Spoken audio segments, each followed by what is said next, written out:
Мені ешкімге керек емес деп ойлағанда. Апа, дайын болмыз! Жанардың даусы дірілдеп шықты. Ажар үнсіз отырды. Алдында тұрған кішкентай сөмкеге көзі түсті. 74 жыл өмір сүрген адамның бар дүниесі бір сөмкеге сыйып тұр еді. Қайда барамыз? Деп сұрады ол. Жанар көзін тайдырып әкетті. Бір жерге. Қандай жерге? Кейін түсіндіремін. Ажардың жүрегі бір жамандықты сезді, бірақ үндемеді. Соңғы кездері қызы да өзгеріп кеткен. Бұрынғыдай күлімдемейді, бұрынғыдай ұзақ сөйлеспейді. Үнемі бір жаққа асығып жүреді. Түнде жылап шығатын сияқты көрінетін, бірақ ештеңе айтпайтын. Бір сағаттан кейін көлік үлкен ғимараттың алдына тоқтады. Ажар терезеден сыртқа қарады. Жазуды оқығанда жүрегі суып кетті. Қарттарға арналған қамқорлық орталығы. Қолындағы орамалы жерге түсіп кетті. Жанар. Апа, мен осы жерге әкелдім бе? Қызының көзіне жас толды. Апа, мен түсіндіремін. Түсіндіретін не қалды? Даусы дірілдеп шықты. Апа, тыңдаңызшы. Мен саған артық болдым ба? Жанар жылап жіберді. Олай айтпаңызшы. Онда неге? Ажардың көзінен де жас ақты. Жанар анасын құшақтағысы келді, бірақ Ажар шегініп кетті. Қой! Апа, қой дедім! Сол сәтте Ажардың жүрегінде бір ғана ой қалды. Мені ешкімге керек емес екен. Сол күні кешке ол жаңа бөлмесіне орналасты. Терезенің жанындағы төсек, ескі шкаф, кішкентай үстел. Болды. Оның жаңа өмірі осы еді. Қарсы бөлмеде тағы екі әже тұратын, бірі үнсіз, бірі үнемі терезеге қарайды. Барлығының тағдыры ұқсас, барлығының көзінде бірдей мұң. Кешкі ас кезінде қасына жас қыз келді. Сәлеметсіз бе? Сәлем, мен Әйгеріммін. Қызым екенсің ғой. Осында жұмыс істеймін. Әйгерім күлімсіреді, бірақ Ажар жауап қатпады. Ішінде өкпе бар еді. Түнде ұйықтай алмады. Күйеуі Болат есіне түсті. Болат тірі болғанда бұлай болмас еді. Жоқ, ешқашан болмас еді. Олар 40 жыл бірге өмір сүрді. Қиындықты да көрді, қуанышты да көрді. Бірақ бір-бірін тастамады. Ал қазір? Қартайғанда жалғыз қалды.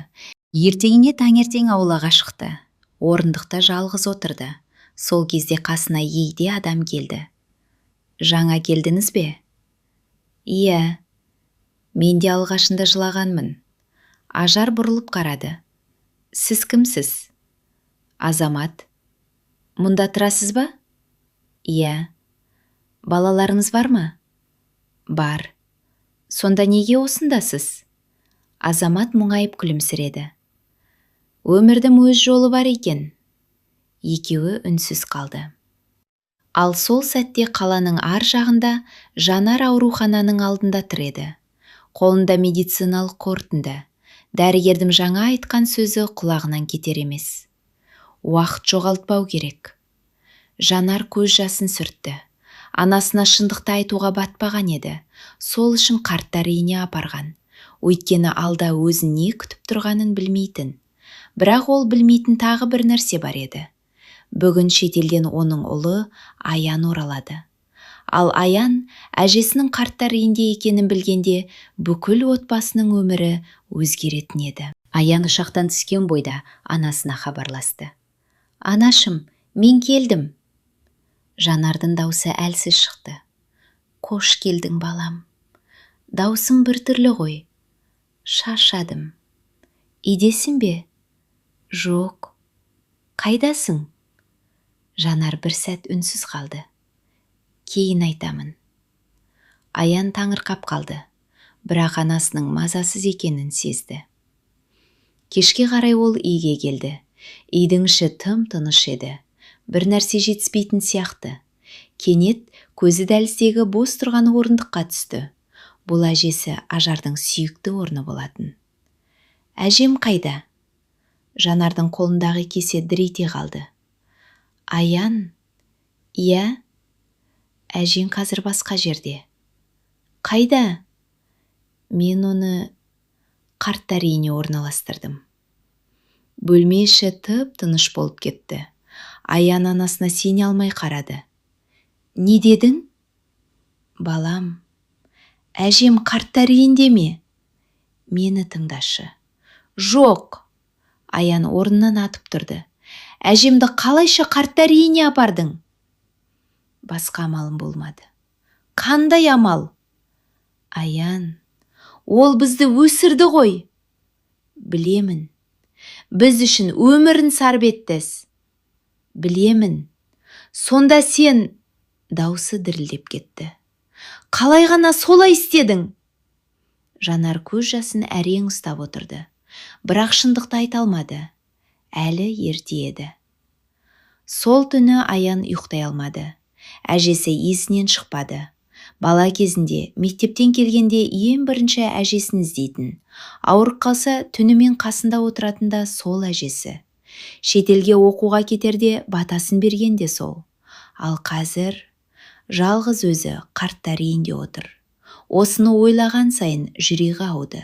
Таңертең ерте көлігіне отырып, қарттар үйіне қарай жолға шықты. Анасына айтқан жоқ, тек өзі көргісі келді. Сол кезде Ажар аулада отырған. Қолында ескі сурет. Онда өзі, Болат және кішкентай Жанар бар еді. Суретке ұзақ қарап отырды. Кенет алдынан бір жігіт жүгіріп келді. Әже! Ажар басын көтерді. Аян? Жігіт келіп әжесін құшақтап алды. Ажардың көзіне жас келді. Балам. Әже, келдің бе? Кешіріңіз. Не үшін? Мен қасыңызда болмадым. Ажар немересінің бетінен сипады. Қойшы. Жоқ. Сенің кінәң жоқ.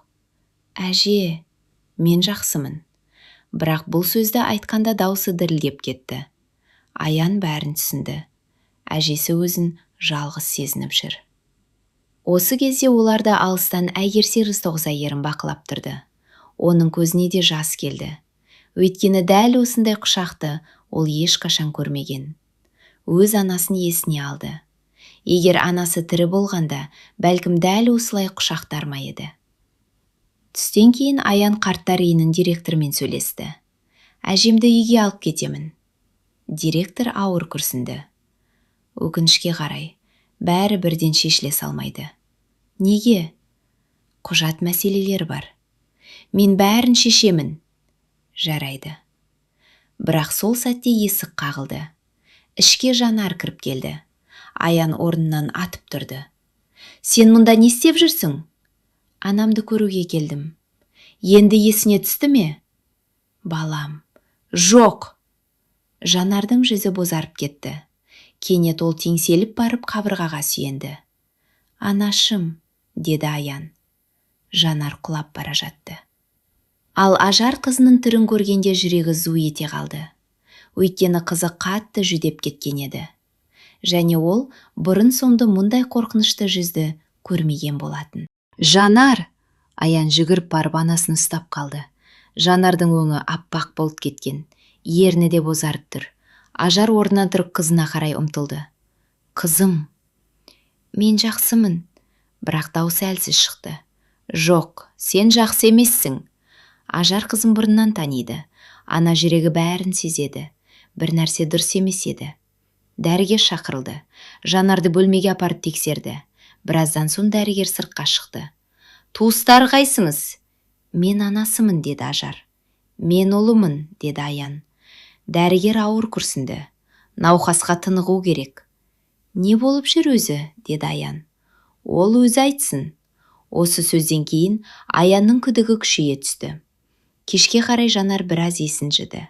Бөлмеде тек өзі мен анасы қалды. Ажар үнсіз қызының жанында отыр. Бір кезде ақырын ғана сөйледі. Қызым.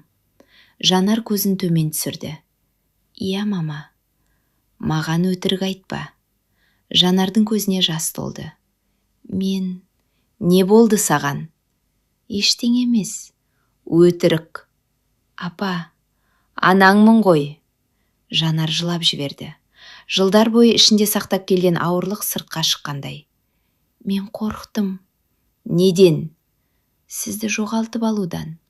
Ажар түсінбей қарады. Не айтып отырсың? Жанар қолындағы сөмкесінен қағаз шығарды. Аурухана қорытындысы. Ажар оқи бастады. Бірінші жолын көргенде жүрегі тоқтап қала жаздады. Қатерлі ісік. Қағаз қолынан түсіп кетті.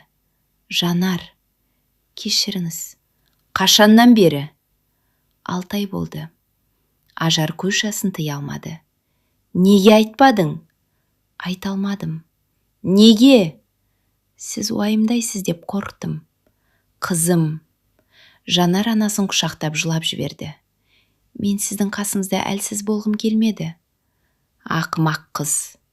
Апа, мен сенің анаңмын ғой. Екеуі құшақтасып ұзақ жылады. Есіктің сыртында тұрған Аян да бәрін естіп тұр еді. Оның да көзіне жас келді. Ол осы уақытқа дейін анасын кінәлап келген. Ал шындық мүлде басқа болып шықты. Сол түні Аян ұйықтай алмады. Терезеден сыртқа қарап отырды. Қасында Азамат ақсақал отыр екен. Ұйықтамадың ба балам? Ұйықтай алмадым. Өмір кейде ауыр болады. Иә. Бірақ үміт үзбе. Қалай? Мен де бір кезде бәрі бітті деп ойлағанмын. Кейін? Азамат күлімсіреді. Кейін Алла басқа есік ашты. Аян үнсіз қалды. Келесі күні Жанарға операция күні белгіленді. 2 аптадан кейін. Бірақ дәрігердің сөзі бәрінің мазасын алды. Кепілдік бере алмаймыз. Осы сөзден кейін Ажардың жүрегі тыныштық таппады. Түнде төсегінде жатып дұға етті. Я Алла, менің ғұмырымнан ал да, қызымды аман қалдыр. Ал дәл сол күні күтпеген жағдай болды. Қарттар үйіне Әйгерім жылап келді. Көзі қызарған, қолдары дірілдейді. Әйгерім, не болды? Деді Ажар. Қыз жауап бере алмады. Біраздан соң ғана. Мені жұмыстан шығарып жатыр. Неге? Қарттар үйі жабылады екен. Бөлме іші тына қалды. Қалай жабылады? Ғимарат сатып кетіпті. Ажардың жүрегі тағы шым етті. Бұлар енді қайда барады? Қарттардың тағдыры не болады? Сол кезде есіктен Аян кіріп келді. Бірақ оның жанында бұрын ешкім көрмеген адам бар еді. Қымбат костюм киген, беделді кісі. Ол ішке кіріп, қарттар үйі жабылмайды деді. Барлығы оған таңырқай қарады. Ал Азамат ақсақал орнынан атып тұрды. Өйткені келген адамды бірден таныған еді. Қарттар үйінің үлкен залына барлық қария жиналды. Әйгерімнің көзі әлі жасаурап тұр. Ажардың жүрегі де мазасыз. Ал жаңа келген бейтаныс адам бәріне сабырмен қарап тұрды. Сол кезде Азамат орнынан көтерілді. Болат? Зал іші тына қалды. Бейтаныс адам күлімсіреді. Жоқ, мен Болат емеспін. Бірақ мен оның ұлымын. Ажар селк етіп орнынан тұрды. Ұлы? Иә. Бірақ Болаттың жалғыз қызы Жанар емес пе еді? Ер адам басын изеді. Мен туған ұлы емеспін. Сонда? Болат аға, мені балалар үйінен асырап алған. Бәрі таңырқап қалды. Ажардың өзі де бұл туралы алғаш рет естіп тұр. Менің атым Нұрлан, деді ер адам. Болат аға мені 12 жасымда өз қамқорлығына алған. Мен неге білмедім? Нұрлан мұңайып жымиды. Өйткені ол кісі жариялауды қаламады. Болат. Ажардың көзіне жас келді. Марқұм күйеуі тірісінде қаншама жақсылық жасап кеткенін енді ғана біліп отыр. Нұрлан сөзін жалғастырды. Мен бүгінде бірнеше кәсіпорын басқарамын. Машалла. Бүгін осында бір шешім қабылдауға келдім. Бәрі үнсіз тыңдап отыр. Бұл қарттар үйі жабылмайды. Зал іші гу ете қалды. Шынымен бе? Иә. Қалай? Мен ғимаратты сатып алдым. Әйгерімнің көзі бақырайып кетті. Не? Енді бұл жер ешқайда көшпейді. Қариялардың көздеріне жас келді. Көпшілігі соңғы күндері қатты уайымдап жүрген. Сол сәтте Нұрлан Ажарға бұрылды. Сіз Ажар апасыз ғой? Иә. Мен сізді көптен бері іздеп жүрмін. Мені ме? Иә. Неге? Нұрлан қалтасынан ескі конверт шығарды. Мұны Болат аға маған қайтыс боларынан 3 күн бұрын берген. Ажардың жүрегі дүрсілдей жөнелді. Хат па? Иә. Не жазылған? Мен кеткен соң осы хатты Ажарға тапсыр деген. Ажардың қолы қалтырап кетті. Болат қайтыс болғанына 7 жыл болған. Содан бері ешқандай хат көрмеген. Нұрлан конвертті ұсынды. Ажар оны баяу алды. Конверттің сыртында таныс жазу тұр. Болаттың жазуы. Көзінен жас ыршып кетті. Бұл оның жазуы. Иә. Неге осы уақытқа дейін бермедің? Нұрлан басын төмен түсірді. Сізді таба алмадым. Ажар үнсіз қалды. Сол түні ол хатты ашуға батылы жетпеді. Бөлмесіне алып кірді. Төсек үстіне қойды. Бірақ қолы бармайды. Жүрегі әлденеден қорқып тұр. Бір кезде есік қағылды. Бұл Аян еді. Әже? Иә, балам. Не болды? Атаңнан хат келді. Аян таңырқап қалды. Қалай? Өзімде түсінбей отырмын. Ашып көріңіз. Қорқып тұрмын. Неден? Ажар көз жасын сүртті. Кейде өткен өмірмен қайта кездесуге қорқасым екен. Ал дәл сол уақытта ауруханада отырған Жанардың жағдайы кенет нашарлап кетті. Дәрігерлер асығыс жүгіріп жүр. Монитор дауысы тоқтамай шымылдайды. Дәрігердің қабағы қатулы. Тезірек операцияға дайындаңдар. Жанар көзін жұмып жатты. Ал оның төсегінің жанында тұрған дәрігердің айтқан келесі сөзі бәрін шошытты. Уақыт күтпейді. Операцияны ертең емес, дәл бүгін жасауымыз керек. Уақыт күтпейді. Дәрігердің сөзі дәлізде тұрған Аянның жүрегін тіліп өтті. Не болды? Науқастың жағдайы күрделеніп кетті. Қауіпті ме? Дәрігер үнсіз қалды. Сол үнсіздік бәрін айтып тұрған еді. Аян қабырғаға сүйеніп тұрып қалды. Бала кезінен анасын мықты адам деп білетін, ешқашан жыламайтын, ешқашан шағымданбайтын. Ал қазір өмір мен өлімнің арасында жатыр. Сол сәтте қасына Ажар келді. Қолында таяғы, көзінде жас. Балам. Әже, қорқпа. Қалай қорқпаймын? Алладан үміт үзбе. Аян әжесін құшақтап алды. Екеуі үнсіз жуады. Операция басталды. 1 сағат өтті. 2 сағат өтті. 3 сағат өтті. Күту залындағы әр минут 1 жылдай сезілді. Әйгерім де келіп отыр. Нұрлан да осында. Тіпті Азамат ақсақал да дұға оқып отыр. Барлығы Жанар үшін алаңдап отыр еді. Сол уақытта Ажар Болаттың хатын ашты. Қолы қатты дірілдеп тұр. Конверттің ішінен бірнеше бет қағаз шықты. Таныс жазу, таныс әріптер. Болаттың соңғы сөзі. Ажар оқи бастады. Ажарым, егер бұл хатты оқып отырсаң, мен бұл дүниеде жоқ шығармын. Мен саған өмірімде айта алмаған бір шындықты қалдырғым келеді. Сен әрқашан жақсы жар болдың, жақсы ана болдың. Бірақ ең бастысы, жақсы адам болдың. Ажардың көзінен жас сырғып түсті. Ол оқуды жалғастырды. Егер бір күні жалғыз қалсаң, өзіңде ешкімге керек емеспін деп ойлама. Өйткені сенің жақсылығың талай адамның өмірін өзгертті, тіпті өзің білмейтін адамдардың да. Әже ернін тістеп қалды. Мен кеткен соң бір күні сен жалғыздықты сезінетін шығарсың, бірақ ұмытпа, сені жақсы көретін адамдар әрқашан болады. Ажар хатты кеудесіне басты. Дәл осы сөзді естуге мұқтаж еді. Өйткені соңғы айларда ол өзін ешкімге керек емес сезінген болатын. Осы кезде операция бөлмесінің есігі ашылды. Барлығы орындарынан атып тұрды. Дәрігер шықты, жүзі шашаңқы. Аян жүрегі аузына тығылып жақындады. Дәрігер, операция аяқталды. Қалай өтті?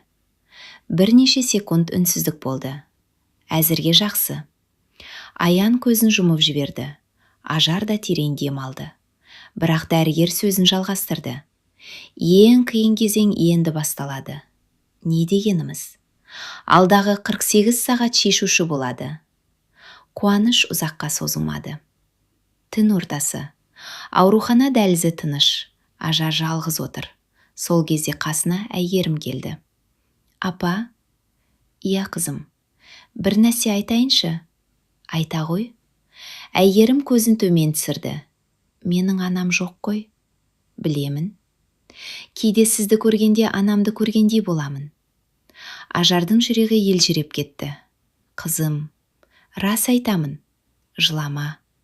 Егер қарсы болмасаңыз, иә, мен сізді анам деп атай аламын ба? Ажардың көзінен жас парлап кетті. Ол орнынан тұрып әйгерімді құшағына басты. Әрине, қызым. Сол сәтте оның жүрегінде әлде бір бос орын толғандай болды. Бәлкім Болат хатта айтқан адамдардың бірі осы әйгерім шығар. Бірақ дәл сол түні тағы бір күтпеген жағдай болды. Аянға белгісіз нөмірден қоңырау келді. Алло, сіз Аянсыз ба? Иә, сізге маңызды ақпарат бар. Қандай ақпарат? Арғы жақтағы адамның келесі сөзі Аянды есеңгіретіп жіберді. Бұл Жанар ханымның ауруы туралы. Нес болды? Сізге бәрін айтпаған сияқты. Аянның жүрегі зу ете қалды. Өйткені бұл әңгіменің артында тағы бір құпия жатқан еді. Бұл Жанар ханымның ауруы туралы. Аян орнынан атып тұрды. Кімсіз сіз? Мен не айтқыңыз келеді? Арғы жақтан ауыр күрсінген дауыс естілді. Ол сіздерден көп нәрсені жасырған. Аянның жүрегі дүрсілдей жөнелді. Нені? Ауруының қаншалықты асқынғанын. Не дейсіз?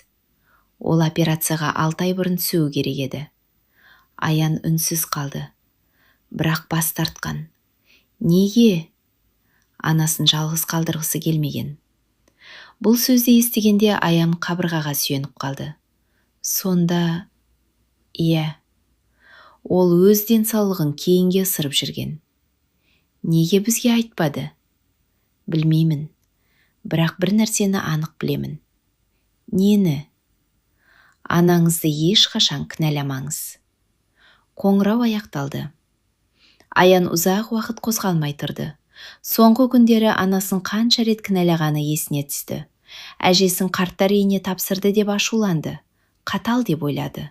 Тас жүрек деп ойлады. Ал шындық мүлде басқа болып шықты. Жанар бәрін жалғыз көтеріп жүрген екен.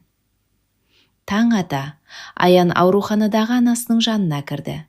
Жанар әлі әлсіз еді, бірақ көзі ашық. Балам, анашым, ренжіп жүрсің бе? Аян көз жасын әрең тоқтатты. Жоқ, өтірік айтпа. Кешір мені. Жанар таңырқап қалды. Не үшін? Мен сені түсінбедім. Аян, мен бәрін білдім. Жанар көзін жұмды. Дәрігер айтты ма? Иә. Айтпауын өтінген едім. Неге? Сендерді қорқытқым келмеді. Аян анасының қолынан ұстады. Енді бәрі жақсы болады. Иншалла. Сол күні Ажар қарттар үйіне қайтты. Жол бойы Болаттың хатын ойлап келді. Кешке бөлмесіне кіргенде үстел үстінде тағы бір конверт жатқанын көрді. Бұл не? Сыртында бір ғана сөз жазылған. Ажар апаға. Жазуды танымады. Конвертті ашты. Ішінде қысқа ғана хат бар екен. Ажар апа, сіз мені танымайсыз, бірақ мен сізді өмір бойы ұмытқан емеспін. Ертең сағат 11-де кездесуге келемін. Өтінемін, күтіңіз. Сізге айтар маңызды әңгімем бар. Астында қол қойылған. Болаттың аманаты. Ажардың қолы дірілдеп кетті. Болаттың аманаты? Бұл не деген сөз? Нұрлан да ештеңе айтпаған. Азамат ақсақал да білмейтін сияқты. Кім болуы мүмкін? Ертеңінде таңертең Ажар ерте оянды. Көңілі алай-дүлей. Сағатқа қайта-қайта қарай береді.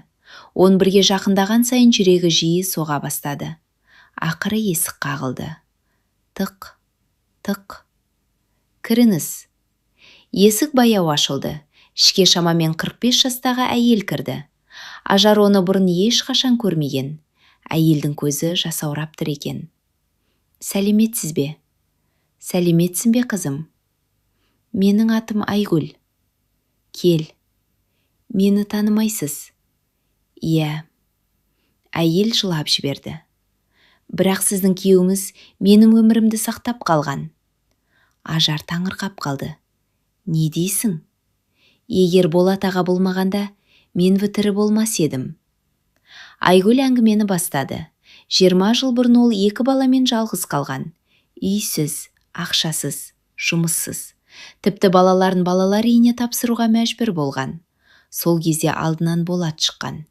Ешқандай туыстығы жоқ, ешқандай міндеті жоқ, бірақ көмектескен.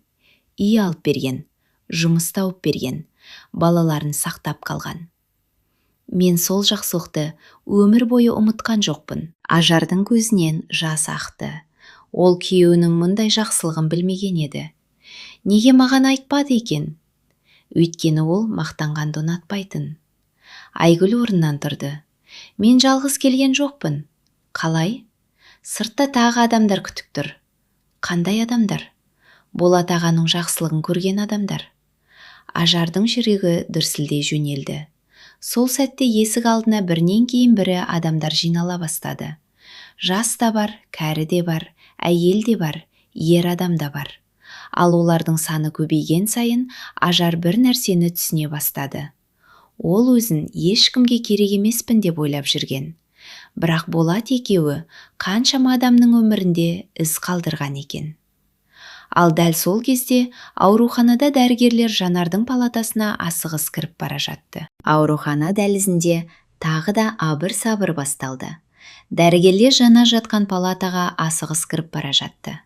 Аян орнынан атып тұрды. Не болды?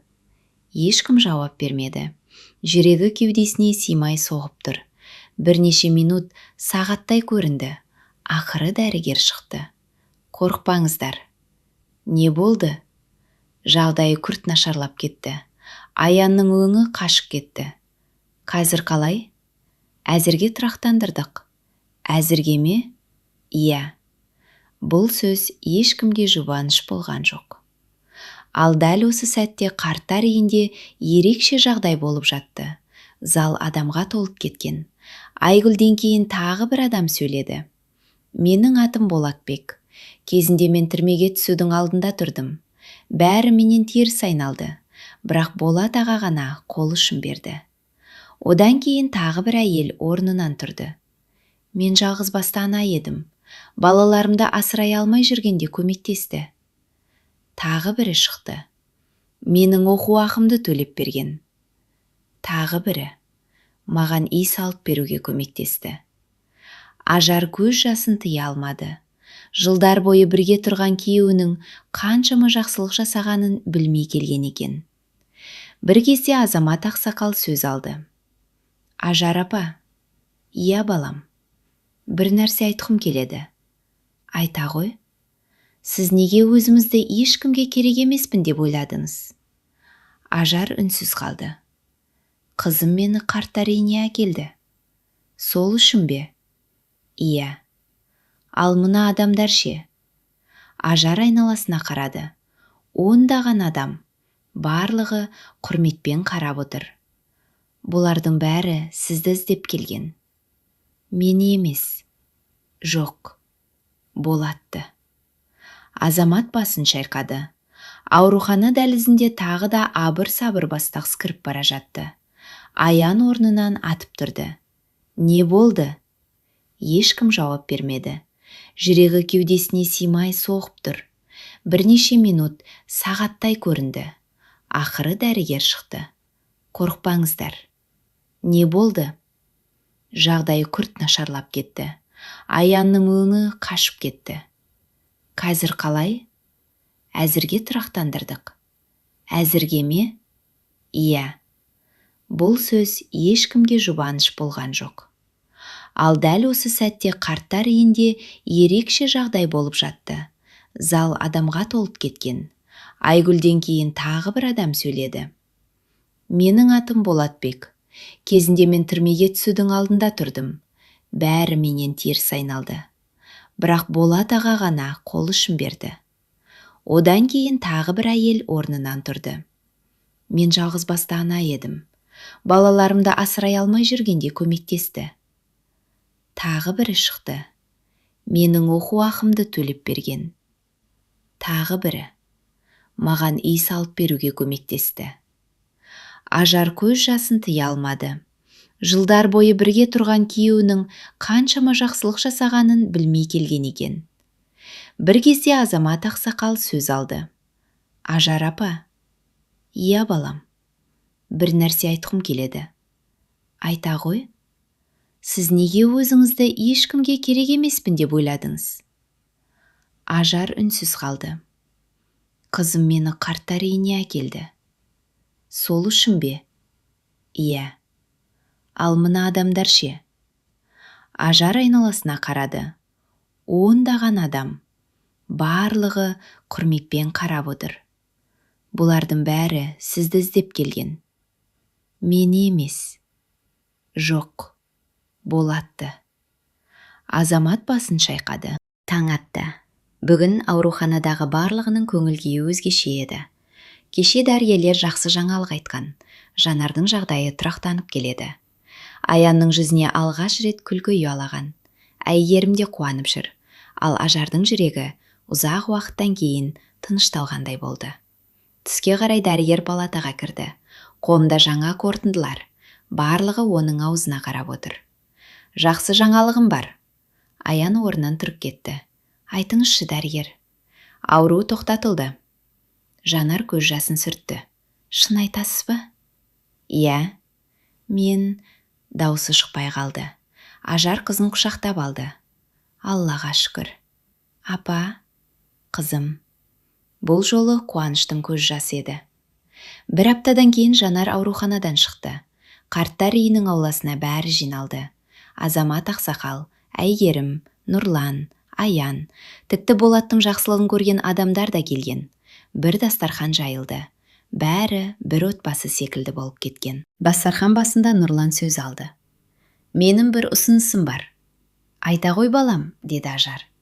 Бұл қарттар үйін толық жөндетемін. Жұрт қуанып кетті. Сонымен бірге?